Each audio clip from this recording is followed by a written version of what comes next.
Ce matin, Philippe doit se rendre à une importante réunion portant sur la cybersécurité. Tandis qu'il remonte la rue de Castelvielle, qui donne directement sur la cathédrale d'Albi et le palais fortifié de la Berbie, il observe le monument à l'allure de forteresse militaire dont on fête cette année les 10 ans d'inscription au patrimoine mondial de l'UNESCO.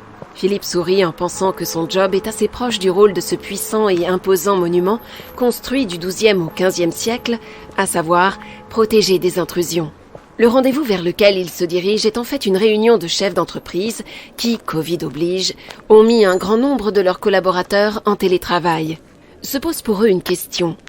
Comment sécuriser les données de leur entreprise avec des collaborateurs à distance ? Arrivé dans la grande salle de réunion, après quelques salutations, Philippe prend la parole devant l'Assemblée.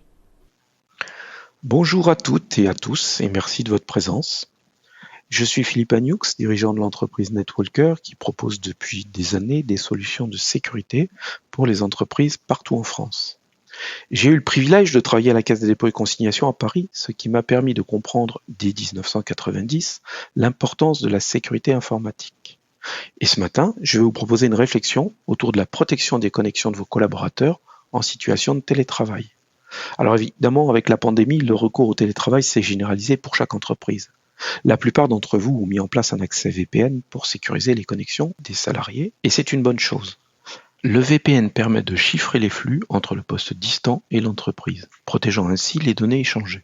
La plupart du temps, la connexion et le chiffrage VPN est assuré par le firewall et nécessite l'installation d'un logiciel VPN sur le poste de l'utilisateur. Une personne de l'Assemblée lève la main. Selon vous, le VPN est donc la meilleure solution à mettre en place ? Alors, ce n'est pas forcément la meilleure solution pour les performances, la sécurité et la mise en œuvre, mais tout dépend des besoins de votre entreprise. Nous pouvons proposer une approche différente, plus simple à déployer et plus sécurisée. Pour les petites entreprises, avec un petit nombre de connexions VPN, la surcharge du firewall liée au chiffrement restera acceptable dans la plupart des cas. Avec l'augmentation du nombre de connexions VPN de salariés, cela impactera directement les performances de votre pare-feu au détriment des tâches de protection qui sont sa mission première. D'autre part, si le tunnel VPN sécurise les échanges de données qui transitent sur Internet, il ne garantit pas l'innocuité des fichiers échangés. Par exemple, avec un tunnel VPN, si un logiciel malicieux est présent sur le poste distant, il dispose d'un lien IP pour se propager sur le réseau de l'entreprise. Et là, c'est un vrai risque. Enfin, l'installation et les mises à jour du client VPN sur chaque poste utilisateur représentent une charge supplémentaire pour l'équipe IT. Une femme lève la main à son tour. Dans ce cas, quelle solution conseillez-vous ? En premier lieu, et dans la mesure où le télétravail va forcément perdurer, nous conseillons à nos clients de déporter la gestion des accès distants sur une solution spécialisée placée en DMZ, comme par exemple Secure Mobile Access, ou SMA, de SonicWall. De la sorte, le firewall se trouve libéré de cette charge et pourra se concentrer sur le blocage des menaces et les performances de l'accès Internet. Le directeur des systèmes d'information d'une entreprise locale cherche à son tour à comprendre. Quel est l'avantage de ce SMA par rapport au VPN ? Le premier avantage du boîtier SMA est qu'il peut gérer un très grand nombre de connexions distantes, jusqu'à 10 000 avec d'excellentes performances. Un autre point clé de la solution est que l'installation d'un logiciel VPN sur le poste distant n'est pas forcément nécessaire. Le SMA offre un portail web accessible via une simple URL en HTTPS depuis tout navigateur, sur n'importe quel ordinateur ou tablette, et sans qu'il soit nécessaire d'y installer un logiciel. Les communications avec le SMA sont chiffrées avec SSL TLS, et une fois connecté au portail, chaque utilisateur trouvera sous forme d'icônes les services dont il a besoin, comme l'accès à son ordinateur de bureau, PC ou Mac, au serveur Citrix, à d'autres ressources internes ou des ressources disponibles sur le cloud. Un peu comme les icônes des applications sur un smartphone.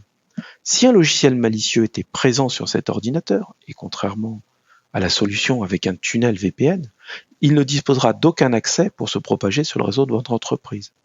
De plus, les données échangées sont vérifiées par le SMA avec entre autres la formidable technologie temps réel Advanced Threat Protection que nous évoquerons une prochaine fois.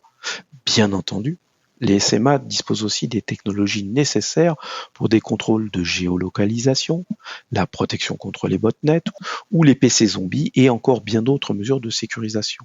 Pour fixer les idées, si vous n'avez pas de collaborateurs basés en Chine, aucune connexion distante ne sera acceptée depuis ce pays. C'est simple et très efficace. Enfin, les SMA peuvent être installés en cluster pour de la haute disponibilité. Pour conclure, mon conseil est de mettre en place une solution type Secure Mobile Access pour vous protéger efficacement et offrir les meilleures conditions de télétravail à l'ensemble de vos collaborateurs. Philippe clôture son intervention et répond ensuite à quelques questions en aparté. Puis il repart au bureau. Il espère avoir convaincu certains de ses auditeurs et avoir contribué ainsi à un peu mieux défendre leurs entreprises. Dans un prochain podcast, Philippe parlera du poste de travail en lui-même et comment le sécuriser. Rappelez-vous, les menaces sont sans limite. Protégez-vous. À très bientôt.